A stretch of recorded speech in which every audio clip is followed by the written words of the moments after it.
আপনারা দেখতে পাচ্ছেন ঝিনাইদহের কালীগঞ্জ উপজেলার কিয়া বাগান এলাকায় এই যাত্রীবাহী গড়াই পরিবহন উল্টে গেছে। এখানকার স্থানীয়রা যেটি বলছেন, খুব দ্রুত গতিতে পাল্লাপাল্লি দেওয়ার সময় আসলে এই দুর্ঘটনাটি ঘটেছে।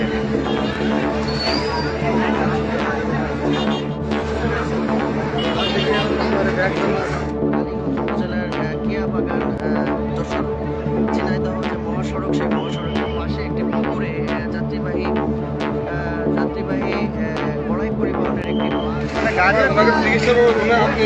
খুব জোরে কি চলছিল? গাড়ি তো জোরে চলছিল ভাই, গাড়ি চলছিল, পিছনে একটা গাড়ি ছিল, সাইড দিচ্ছিল না, উনি মনে করেন জোরে আসতে জোরে যাচ্ছিল, যাওয়ার পথে মনে করেন যে এই গাড়িটা সামনে একটু বড় রাস্তা তো এমনিতে ভাঙা চূড়া, সামনে চাকা উঁচু হয়ে গেছিল, উঁচু হয়ে যাওয়ার পরে আবার নাম করার পরে